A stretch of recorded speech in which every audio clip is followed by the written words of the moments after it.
a loving family living in a quiet neighborhood, life gets turned upside down when a new fraternity decides to move right next door. That's right, I'm reviewing the movie Neighbors right now.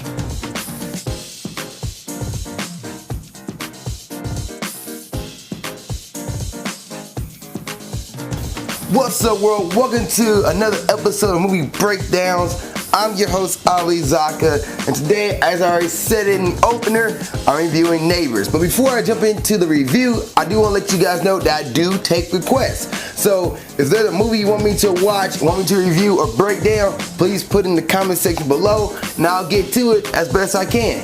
Now, on to the review. So, Neighbors. It's pretty much what I said in the opener. A new family, well, not even a new family, new family, I would say that. New parents.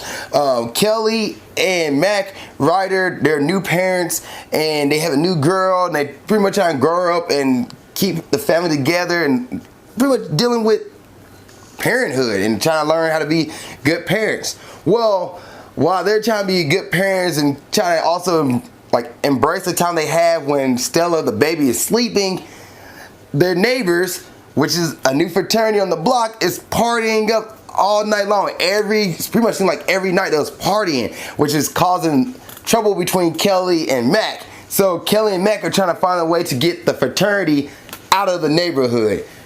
And by doing this, they go through a bunch of shenanigans. So it starts off with them pretty much kind of become friends with the fraternities. Just saying, hey, glad you're in the neighborhood. Can you keep the noise to a minimum? Do not get too out of hand. Teddy and Pete, which played by Zakka, Efron, and Dave Franco, they're like, oh yeah, we'll be good. And it starts off with pretty much Mac and Teddy and everybody partying with each other. So they get to know each other, partying together, having a good time, trying to become friends. But that doesn't happen. The fraternity continues to party, and Mac and Kelly they can't get to the fraternity anymore. So what they do next is bring in a police officer, which causes the whole friendship to go downhill and cause a bunch of shenanigans where both sides are attacking each other and trying to get one out of the other. It's a bunch of crazy stuff, crazy shenanigans. But the reason why I really enjoy this movie is because I was in Greek life in college. I was in a fraternity, and when I watched this movie in the year 2014 when it came out, I was smack in the middle of college. And I watched it, I'm thinking, oh my gosh, another fraternity movie that's gonna be over the top, just out crazy, landish, just stupid stuff, left and right. Not with this one. This one kind of, yeah, they had some crazy over the top moments, but it still was like a small portion of it. It wasn't like, oh my gosh, every fraternity doing this. Like in this movie, I've seen them stuff in Neighbors that fraternities will probably do. I see stuff that fraternities would say and try to replicate. And I was like, okay, it makes sense. I definitely see. I see. I can see the little real life stuff in this movie, like the fundraiser thing they did, or the stuff they did trying to make like new ideas to bring the fraternity together, and also getting ready for the real world and get ready for stuff that was in the movie that's okay, I see that somebody in this movie was actually a part of Greek life and just pretty much decided to over exaggerate the stuff that happened in their Greek life. But I see it. It makes sense to me. The cast in this movie is great, though. The cast in this movie, they all played off each other really well. There wasn't really a dull moment for each cast member. They all had their bright spots. They all did things where oh, they focused on this person, focused on that person, brought this person in, brought that person in. It was great. Nobody felt like they wasn't getting enough attention in the movie, which I thought was phenomenal. Before I jump into the character breakdowns, I just want to say, if anybody who's watching this movie that's in college or in a fraternity, do not try to replicate the stuff you saw in this movie. Don't do it. Don't think about it. Don't try to do it because it won't work. You will fail. But it was a funny, good college movie. I will say that. It was a funny, good college movie. Alright, characters. So Mac, who is played by Seth Rogen, this is the first time I actually watched a Seth Rogen movie, and with him being the main character, and I thought it was great. I thought he was a great job. He was hilarious. And then you got Byrne, who plays Kelly, which is Seth Rogen's wife in the movie. She also was a great job. She was the mastermind behind a lot of the tactics they did to try to get the fraternity out, and I thought it was great. speaking of like things that happen in the movie where they try to keep the fraternity out, there's a moment where Kelly and Matt got into an argument, and they pretty much take some days away from each other. And I remember watching the movie thinking, this is stupid. It's a very stupid fight. Why is this in the movie? And it's funny because the characters in the movie themselves say the fight was stupid. Why did we even have it? Just hilarious.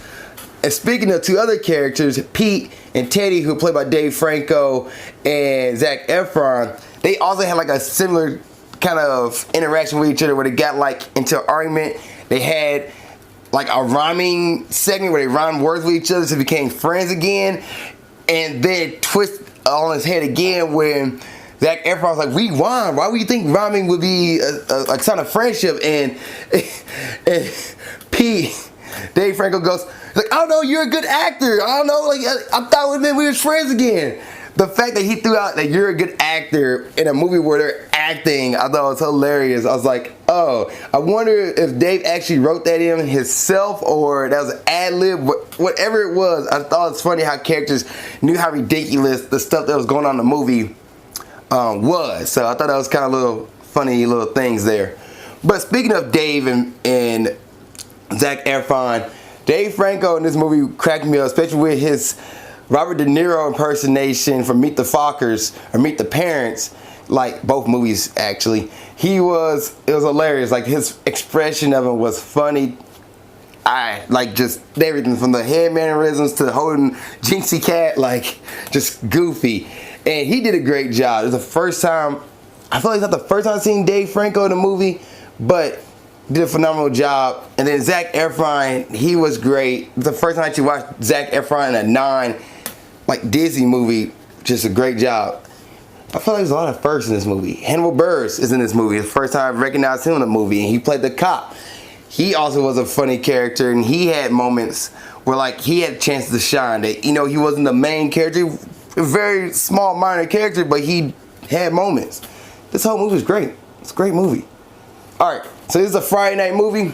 Yes, you can watch it with friends and family. Not family. Watch it with your friends, but not your family, because it is rated R. So there's a bunch of stuff that in this movie that I wouldn't show to kids. You wouldn't show this movie to kids at all. Matter of fact, anybody who's not in a college or hasn't been through college or who hasn't really experienced it probably won't get some of the jokes in this movie. So I think somebody who's been through college and seen college and just went through college and on up should watch this movie because you get more of the jokes and you probably relate to this movie a little more. Grading time. I'm going to grade Neighbors a B-. A B-. It's a funny movie. It's not going to leave you hanging. You're not going to like hate the movie, but it's also not going to overwhelm you either. Like there'll be funny parts in the movie, but you're not going to be like, oh man, that's hilarious. Like that's super hilarious. Like I'll remember this for the next 5 years. No, you're going to have some parts where you're like, oh, it's a good movie for a week or so, or longer than that. Like, it's a solid B-. Alright, if you've seen the movie Neighbors, what did you think? Please let me know. Please put in the comment section below. I'm curious to hear your thoughts. Other than that, see you guys next time. Thank you for watching this episode, and keep being awesome. Thank you guys for watching this episode. I really appreciate it. Please like, comment in the comment section below. And please subscribe for more episodes of Grind Towards Success, movie breakdowns, or whatever it is you're watching on my channel. I have different stuff from interviews to other movie reviews to wrestling reviews. If you're a wrestling fan, please subscribe if you want to see all that and see what's going on. Also, you can follow me on Snapchat here. Follow me on Instagram there to see what I'm doing in my personal life as well as my business and Ninja Warrior. And lastly, you can watch the last episode of Grind Towards Success here. You can watch the last episode of movie breakdowns there. Thank you guys once again. I really appreciate it. See you next time. Keep being awesome.